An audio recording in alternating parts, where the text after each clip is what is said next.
A literary affair with Mr. August Wilson.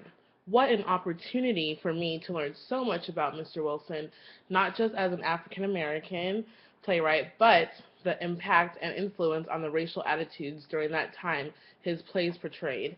I tried to really dig into the why of his playwriting and what were some of the rationale behind some of the scenes he created. So I chose Joe Turner's Come and Gone because growing up in an African American home, you hear so many stories about slavery, discrimination, and segregation from the older members of your family, and mine was no exception.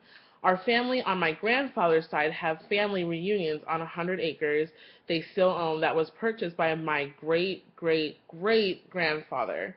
When we all get together, we hear the stories over and over again. But so many of Mr. Wilson's plays are reflected of many African American lifestyles. I ended up seeing Mr. Wilson very differently than I did when I did my original research. I now understand that, to me, a lot of his writings related to his having a white father and black mother, which had to be a rarity back then because it's still a fairly rare occurrence in our society today.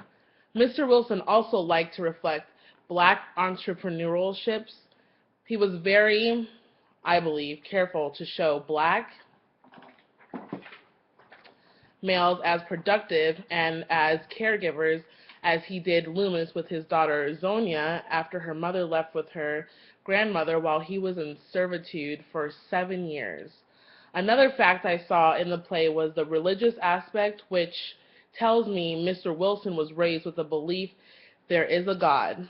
I also picked Joe Turner Has Come and Gone because after reading about Mr. Wilson, it appeared to have a more direct connection in many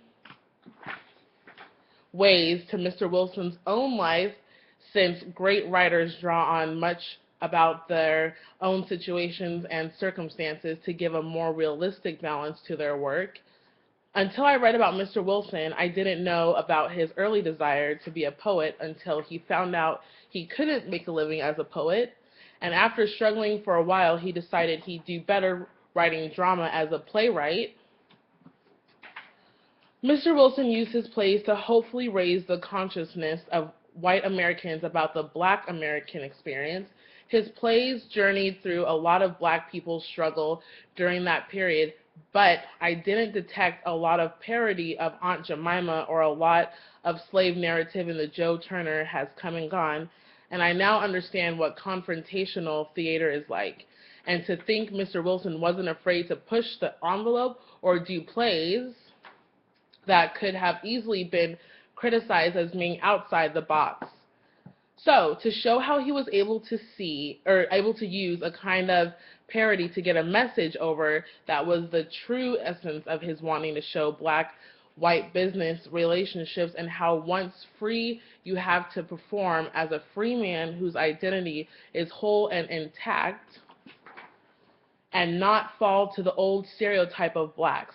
This scene to me makes the point.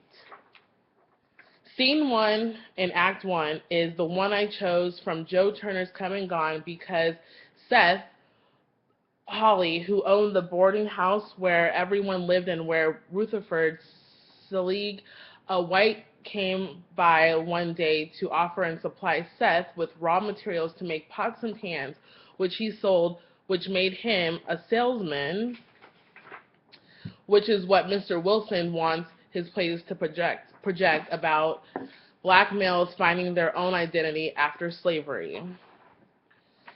These niggas coming up here with that old backward country style of living. It's hard enough now with all that ignorant kind of acting. Ever since slavery got over with, there ain't been nothing but foolish acting niggas. Word, get out, they need men to work in the mill and put it in these roads. And niggas drop everything and head north looking for freedom. They don't know the white fellows looking to white fellows coming from all over the world. White fellow come over and in 6 months got more than what I got. But these niggas keep on coming, walking, riding, carrying their Bibles. Boy done carried a guitar all the way from North Carolina. What he gonna find out?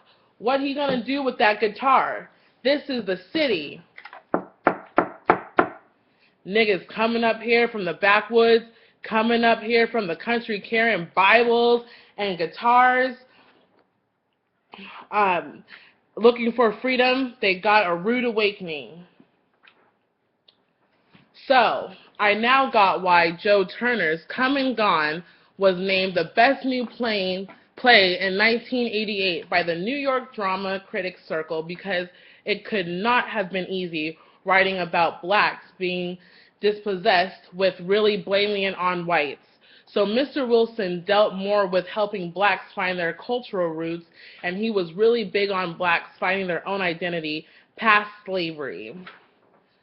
But Mr. Wilson was able in the end to be poetic in many of his plays, and I like to believe after Mr. Wilson won 2 Pulitzer Prizes, he saw his own poetic justice realized. Hope you enjoyed. Thank you.